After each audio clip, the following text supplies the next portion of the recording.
Jaganmohan Reddy birthday జ్వరం తెలుగుదేశం పార్టీకి తగ్గినట్టు కనిపించడం లేదు. జగన్మోహన్ రెడ్డి బర్త్డే పూర్తయినా సరే తెలుగుదేశం పార్టీలో ఆ భయం ఇంకా కొనసాగుతూనే ఉంది. అందుకు తగ్గట్టుగా తెలుగుదేశం పార్టీ రాష్ట్ర వ్యాప్తంగా జగన్మోహన్ రెడ్డి బర్త్డే వేడుకలు ఏ గ్రామాల్లో నిర్వహించారో ఆ గ్రామాల్లోని వైసీపీ కార్యకర్తలను కేసులు పెట్టి అరెస్టు చేసి రిమాండ్ పంపించారు.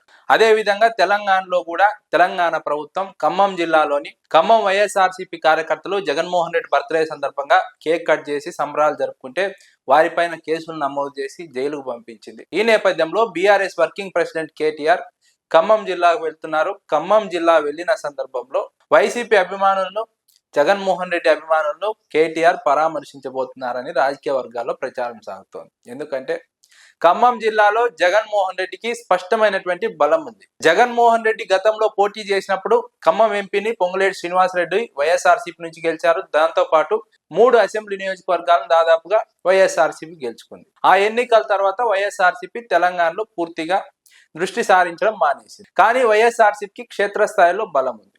ఈ నేపథ్యంలోనే వైఎస్ జగన్మోహన్ రెడ్డి బర్త్డే వేడుకలను ఖమ్మం జిల్లాలో వైసీపీ కార్యకర్తలు ముఖ్యంగా జగన్మోహన్ రెడ్డి అభిమానులు నిర్వహించుకున్నారు. ఈ సందర్భంలో కాంగ్రెస్ పార్టీ ప్రభుత్వం అక్కడ జగన్మోహన్ రెడ్డి అభిమానులను అరెస్టు చేసింది, జైలుకు పంపింది.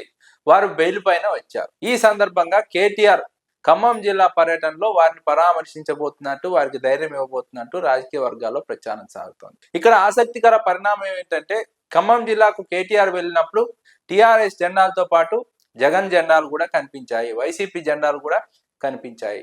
వైసీపీకి బీఆర్ఎస్ కు ఉన్నటువంటి సన్నిహిత సంబంధాన్ని ఈ సందర్భంగా రాజకీయ విశ్లేషకులు ప్రస్తావిస్తున్నారు. తెలంగాణ వ్యాప్తంగా వైఎస్ జగన్మోహన్ రెడ్డి, రాజశేఖర రెడ్డి అభిమానులు ఉన్నారు. వారంతా కూడా జగన్మోహన్ రెడ్డి పార్టీ యాక్టివ్ గా లేని సందర్భంలో బీఆర్ఎస్ కు మద్దతుగా నిలుస్తున్నారు. అన్ని ఎన్నికల్లో బీఆర్ఎస్ కు అండగా నిలుస్తున్నారు. ఈ విషయం ఖమ్మం జిల్లాకు కేటీఆర్ వెళ్ళినప్పుడు అక్కడ వైసీపీ జెండాలు, బీఆర్ఎస్ జెండాలు కలిసి కనిపించడంతో అందుకు ఉదాహరణగా రాజకీయ విశ్లేషకులు అంచనా వేస్తున్నారు.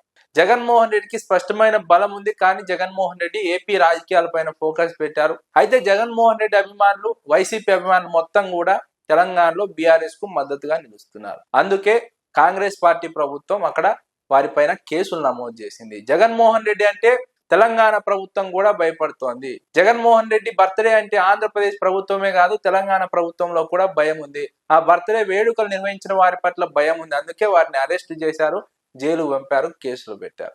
ఎందుకంటే వైసీపీ కార్యకర్తలు భవిష్యత్తులో అధికారంలోకి వస్తామని ఒక ధైర్యాన్ని ఈ సందర్భంగా ప్రదర్శించారు.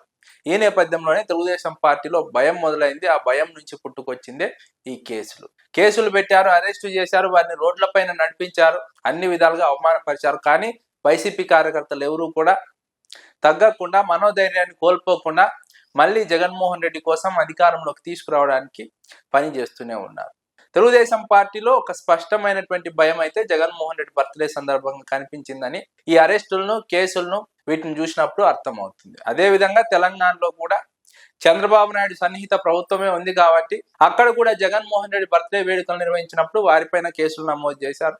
వారిలో కూడా జగన్మోహన్ రెడ్డి అంటే భయం ఉంది. జగన్మోహన్ రెడ్డి అభిమానులంతా భవిష్యత్తులో బీఆర్ఎస్ కు మద్దతు ఇస్తే రేవంత్ రెడ్డికి ఇబ్బంది అవుతుందని భావిస్తున్నారు. ఎందుకంటే రెడ్డి సామాజిక వర్గంలో రాజశేఖర రెడ్డి చాలా ప్రభావవంతమైనటువంటి వ్యక్తి. తెలంగాణలో రెడ్డి సామాజిక వర్గ అండ లేకుండా కాంగ్రెస్ పార్టీ అధికారంలోకి రాలేదు. కాబట్టి రేవంత్ రెడ్డికి ఆ అధికారం అలాగే నిలవాలంటే జగన్మోహన్ రెడ్డి మద్దతు రేవంత్ రెడ్డికి ఉండాలి. కానీ జగన్మోహన్ రెడ్డి బీఆర్ఎస్ కు మద్దతుగా నిలుస్తున్నారు. వైసీపీ కార్యకర్తలు బీఆర్ఎస్ కు మద్దతుగా నిలుస్తున్నారు. రెడ్డి సామాజిక వర్గం బీఆర్ఎస్ కు మద్దతుగా వెళ్తుంది. ఫలితంగా కాంగ్రెస్ పార్టీకి, రేవంత్ రెడ్డికి నూకలు చెల్లే పరిస్థితి వస్తోంది. ఈ నేపథ్యంలోనే రేవంత్ రెడ్డి ప్రభుత్వం అక్కడ వైసీపీ కార్యకర్తలపైన కేసులు నమోదు చేసి తన స్వామి భక్తి చాటుకుందని రాజకీయ విశ్లేషకులు అంచనా వేస్తున్నారు.